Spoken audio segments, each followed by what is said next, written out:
Hi guys, so I think in my last video I kind of said that today, the 11th of November, was National Coming Out Day. I was wrong.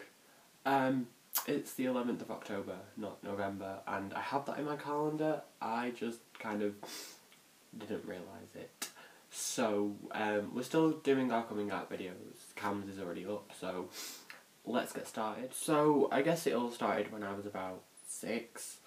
I was on a school trip and we went to a church. We were kind of, learning about marriages and baptism and stuff like that, so we were kind of reenacting them.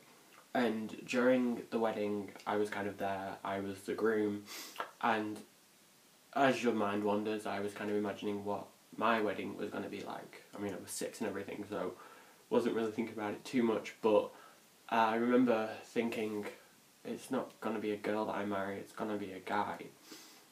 And at first I kind of just thought, oh, well, but kind of as I got older, I kind of started wondering, is this a thought everyone has? Is it just a thought that I've got? I don't know. I then joined a youth group, or a youth council I guess you could call it, called BYPC, which stands for Blackpool Young People's Council, and there were some people I was quite attracted to. I was about, I want to say 11, 12, and these people who I was attracted to were guys. So obviously I'm there thinking, oh god, hold on, wait, I like guys, I'm attracted to guys, but all of my friends are attracted to girls, what's going on? And then I went on holiday with 2 of my friends. I'd only met one of them once at a birthday party, but I still went on holiday with them because the other friend that I went on, he was my best friend at the time, and he'd invited this other person, so we kind of went on this camping holiday to a place called Santa Pod with my best friend's dad, and then us 3. And as soon as we got there, one of my friends, not my best friend, the other one, he was kind of saying, since you guys last saw me, something's changed, and I wasn't really sure what it was, but I mean, I just kind of left it because I'm not really one of those who likes to pry. But on the first night, after my best friend had gone to sleep, me and this other boy, we were just kind of talking, and he told me he was bi. And, I mean, previously, before the holiday, I'd told my friend that I was, that I liked boys. I told her I was gay, and she was completely fine with it. However, after a while, I think it was maybe a couple of weeks, I was kind of worrying, like, oh gosh, what if she tells people? So I then went to her and said, I'm not gay, I'm straight. And she was like, okay. But when he told me he was bi, I was attracted to him. And unfortunately he was with someone at the time, but I then told him I'm bi as well. And then the next morning I rang up my friend and told her I was bi. So a few months after the holiday, this guy had broken up with his girlfriend, and we started talking a lot more, and we got together. And then one time, I come home from school and my mum's on the computer and she says, can I have a word with you? And I'm there like, yeah, sure, let me get a drink. And then I kind of I panic. I'm in the kitchen just like, oh god, she knows. So then I get there and she was completely fine with it. She says, when you're older we can go man hunting together, which was a little disturbing. I mean, don't really want to think about that, but it was a major weight off my shoulders. I mean, like, the woman who I look up to the most, the woman who I love more than anyone in the world, was so accepting and so fine with it. I then joined another youth group. Yay. It was an LGBT youth group that was run in Blackpool.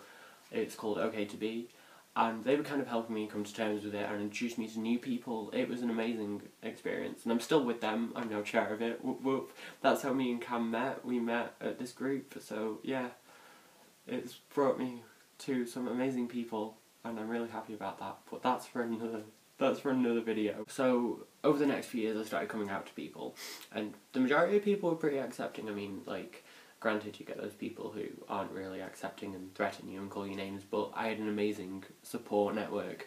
I had my friends, my family, I had my youth groups, and I felt pretty fine. I felt pretty good, actually. So now I just kind of see it as, I like people, and I mean, I don't really let my sexuality define me. If I like a girl, I like a girl. If I like a guy, I like a guy. But it's not really something I focus on. Now onto my gender, which is a little more simple. I mean, I started questioning my gender maybe 2 years ago. And at first I was like, oh my gosh, I feel female, I feel male, I feel both, I feel none, I don't know what I feel.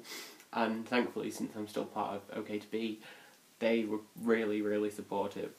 They were amazing. And I'm trying to think, I think it was like maybe last September, I finally got with the Gender Identity Clinic in Leeds to have a Stock and Portman, and first few meetings, questionnaires, how are you feeling and all this, but they kind of got me to realise that my gender is forever changing. I'm gender fluid, so I sometimes feel female, I sometimes feel male, I sometimes feel both, I sometimes feel none, depending on the day and what mood I'm in and all that.